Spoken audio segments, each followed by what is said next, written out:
शिव के विवाह का उपसंहार, उनके द्वारा दक्षिणा वितरण, वर वधू का कोहबर और वास भवन में जाना, वहाँ स्त्रियों का उनसे लोकाचार का पालन कराना, रति की प्रार्थना से शिव द्वारा काम को जीवन दान एवं वर प्रदान, वर वधू का एक दूसरे को मिष्ठान भोजन कराना और शिव का जनवासे में लौटना। ब्रह्मा जी कहते हैं, नारद, तदनंतर मेरी आज्ञा पाकर महेश्वर ने ब्राह्मणों द्वारा अग्नि की स्थापना करवाई और पार्वती को अपने आगे बिठाकर वहाँ ऋग्वेद, यजुर्वेद तथा सामवेद के मंत्रों द्वारा अग्नि में आहुतियाँ दी।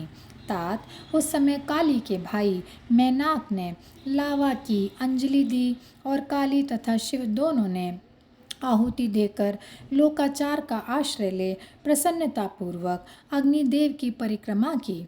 नारद, तदनंतर शिव की आज्ञा से मुनियों सहित मैंने शिवाशिव विवाह का शेष कार्य प्रसन्नतापूर्वक पूरा किया।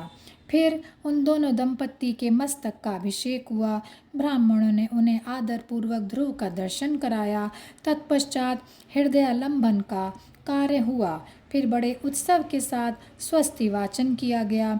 इसके पश्चात ब्राह्मणों की आज्ञा से शिव ने शिवा के सिर में सिंदूर दान किया। उस समय गिरिराज नंदिनी उमा की शोभा अद्भुत और अवर्णनीय थी। फिर ब्राह्मणों के आदेश से वे शिव दंपत्ति एक आसन पर विराजमान हो भक्तों के चित्त को आनंद देने वाली उत्तम शोभा पाने लगे। मुने, तदनंतर अद्भुत लीला करने वाले उन नव दंपत्ति ने मेरी आज्ञा पाकर अपने स्थान पर आ संस्रव प्राशन किया। इस प्रकार विधि पूर्वक उस वैवाहिक यज्ञ के पूर्ण हो जाने पर भगवान शिव ने मुझ लोक सृष्टा ब्रह्मा को पूर्ण पात्र दान किया। फिर शंभु ने आचार्य को गोदान किया। मंगलदायक जो बड़े बड़े दान बताए गए हैं वे भी सहस्त्र संपन्न किए। तत्पश्चात उन्होंने बहुत से ब्राह्मणों को पृथक पृथक 100-100 स्वर्ण मुद्राएं दी, करोड़ों रत्न दान किए और अनेकों प्रकार के द्रव्य बांटे। उस समय सब देवता तथा दूसरे दूसरे चराचर जीव मन ही मन में बड़े प्रसन्न हुए और जोर जोर से जय जयकार की ध्वनि करने लगे। सब और मांगलिक शब्द और गीत होने लगे। वाद्यों की मनोहर ध्वनि सबके आनंद को बढ़ाने लगी। इसके बाद श्री विष्णु, मैं, देवता, ऋषि तथा अन्य सब लोग गिरिराज से आज्ञा ले बड़ी प्रसन्नता के साथ शीघ्र ही अपने अपने डेरे में चले गए। उस समय हिमालय नगर की स्त्रियां आनंद मग्न हो शिव और पार्वती को लेकर कोहबर में गईं। वहां उन सब ने आनंदपूर्वक वर वधू से लोकाचार का संपादन कराया। उस समय सब ओर परमानंददायक महान उत्साह सच्छा रहा था। तदनंतर वे स्त्रियां उन लोक कल्याणकारी दंपत्ति को साथ लेकर परम दिव्य वास भवन कौतुकागार में गईं और वहां भी प्रसन्नतापूर्वक लोकाचार का संपादन किया। इसके बाद गिरिराज के नगर की स्त्रियों ने समीप आकर मंगल कृत्य करके उन नव दंपत्ति को केली गृह में पहुंचाया और जय ध्वनि करती हुई उनके गंठ बंधन की गांठ खोलने आदि का कार्य संपन्न किया। उस समय उन नूतन दंपत्ति को देखने के लिए 16 दिव्य नारियां बड़े आदर के साथ शीघ्रतापूर्वक वहां आईं।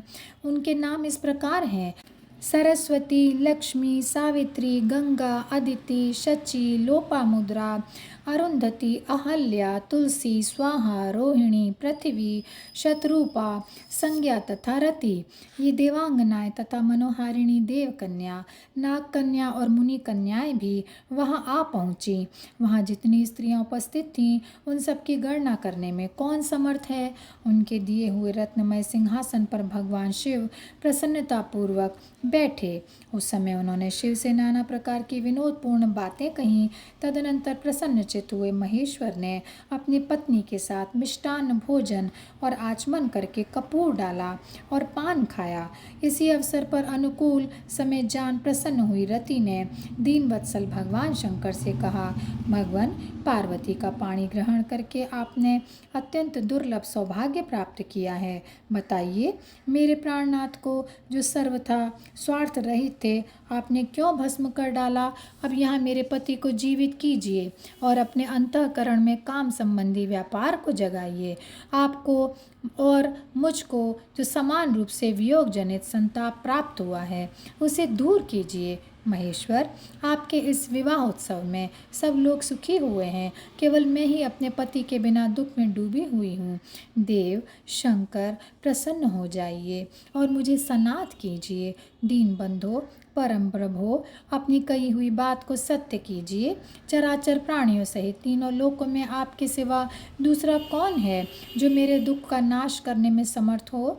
ऐसा जानकर आप मुझ पर दया कीजिए।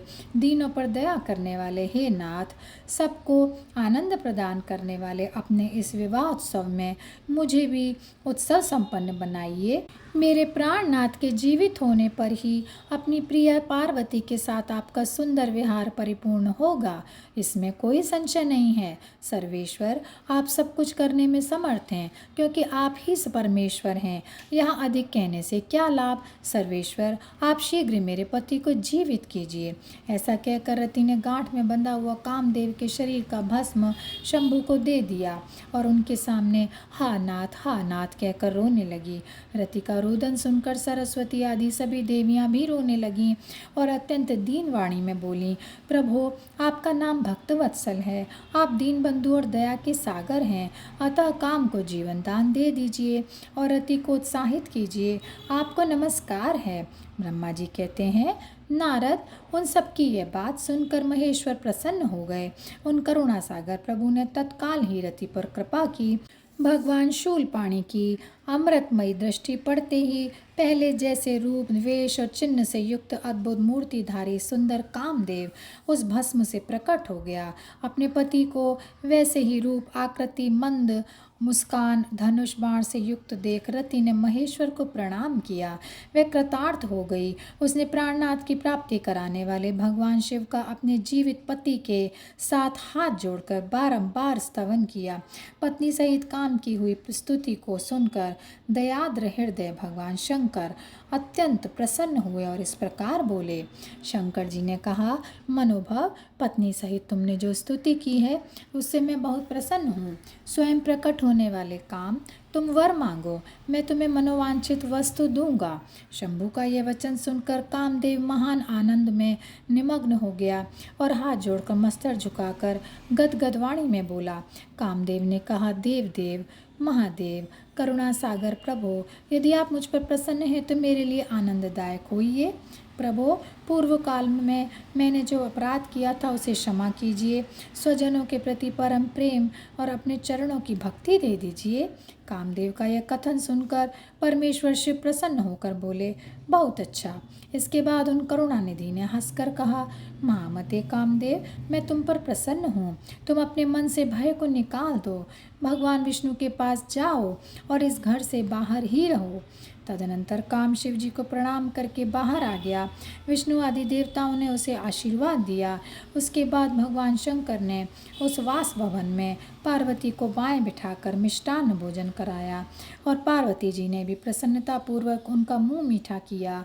तदनंतर वहाँ लोकाचार का पालन करते हुए आवश्यक कृत्य करके मेना और हिमवान की आज्ञा लेकर भगवान शिव जनवासे में चले गए। मुने, उस समय महान उत्सव हुआ और वेद मंत्रों की ध्वनि बजने लगी। लोग चारों प्रकार के बाजे बजाने लगे। जनवासे में अपने स्थान पर पहुंचकर शिव ने लोकाचारवश मुनियों को प्रणाम किया, श्री हरि को और मुझे भी मस्तक झुकाया। फिर सब देवता आदि ने उनकी वंदना की। उस समय वहाँ जय जयकार, नमस्कार तथा समस्त विघ्नों का विनाश करने वाली शुभदायिनी वेद ध्वनि भी होने लगी। इसके बाद मैंने, भगवान विष्णु ने तथा इंद्र, ऋषि और सिद्धि आदि ने भी शंकर जी की स्तुति की। गिरिराज नायक महेश्वर की स्तुति करके वे विष्णु आदि देवता प्रसन्नतापूर्वक उनकी यथोचित सेवा में लग गए।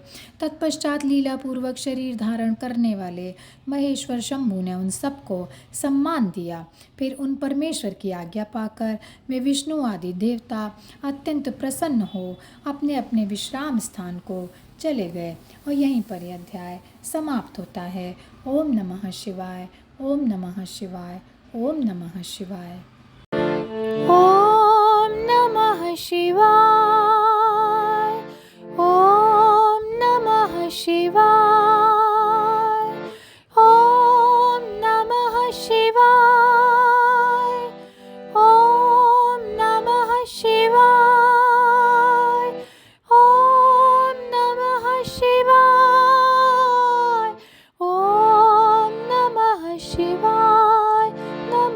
शिवाय नमः शिवाय नमः शिवाय नमः शिवाय